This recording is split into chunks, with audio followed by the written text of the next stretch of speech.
ਇਹਨਾਂ ਕੋਲ ਕੋਈ ਬਿਮਾਰ ਆਦਮੀ ਆਏ ਤੇ ਡਿਪਰੈਸ਼ਨ ਦੇ ਮਰੀਜ਼ ਸਨ ਤੇ ਉਹਨਾਂ ਆਖਿਆ ਵੀ ਰਾਜਾ ਸਾਹਿਬ ਕਿਸ ਤਰ੍ਹਾਂ ਖੁਸ਼ ਰਹੀਦਾ ਕੋਈ ਤਰੀਕਾ ਦੱਸੋ। ਇਹਨਾਂ ਆਖਿਆ ਵੀ ਤੁਸੀਂ ਘਰ ਟੀਵੀ ਹੈ ਵੀਡੀਓ ਹੈ ਉਹਨਾਂ ਆਖਿਆ ਪੀ ਕੇ ਫਿਲਮ ਲਓ ਉਹ ਤੋਂ ਯਾਨੀ ਕਿ ਰਾਜਾ ਸਾਹਿਬ ਉਹ ਨੁਕਸੇ ਦਿੰਦੇ ਨੇ ਵੀ ਤੁਸੀਂ ਨੂੰ ਉਹ ਦੱਸਦਾ ਪੀ ਕੇ ਵੀ ਖੁਸ਼ ਹੋਣੇ ਦੇ ਤਰੀਕੇ ਕਿਹੜੇ ਤਰੀਕੇ 3 ਇਡੀਅਟ ਗਜਰੀ ਪਰ ਇਹ ਵੀ यार शायद जी मैं हमेशा कहना दुनिया च बंदा नहीं जो डिप्रेस ने ठीक है ना you have to fight it मैं विदा साहब कहना कि खुशियां यू मार तो नहीं मिलदियां खुशियां दे मौके पैदा करने पैंदे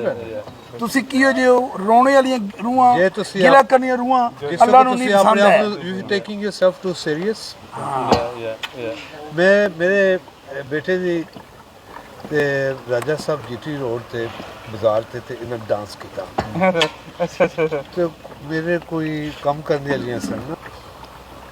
ਰਾਜਾ ਸਾਹਿਬ ਜੇ ਬੰਦੇ ਉਹ ਸ਼ਾਰਾਂ ਦੇ ਵਾਸਤੇ ਡਾਂਸ ਕਰਦੇ ਮੇਰੇ ਪੀਰ ਭਰਾ ਨੇ ਹਸਨ ਸ਼ਾਹ ਇੱਥੇ ਲੰਡਨ ਦੇ ਰੈਡਿੰਗ ਉਹਨਾਂ ਕੋ ਫਾਲੋਇੰਗ ਪਾਪਾ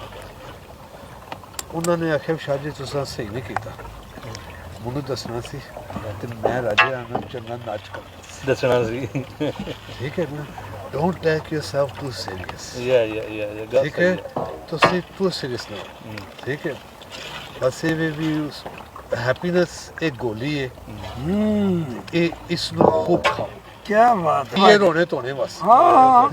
नहीं ਤੁਸੀਂ ਕਿਹੜਾ ਦੁਬਾਰਾ ਆਉਣਾ ਵੇ ਤੇ ਤੁਸੀਂ ਆਪਣੇ ਟਾਈਮ ਨੂੰ ਜਿਸ ਬੰਦੇ ਨੇ ਆਪਣੀ ਰਾਤ ਨੂੰ ਟਾਈਮ ਨਹੀਂ ਦਿੱਤਾ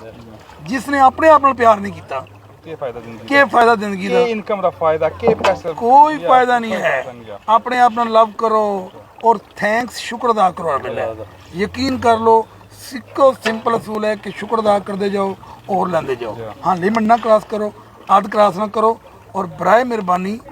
जो सजे खबर तकना छोड़ दो की गल शाह जी कि स्माइल की नहीं किया बाबा जी टोपी पाई बाबे ने स्माइल हाँ हूं ते इस उम्र ते निकल ही बेटी honestly thumbs up yes you this is no end बहुत ने देखे कैमरे यूनिवर्सिटी का How you doing? You right? Yeah. Going all right?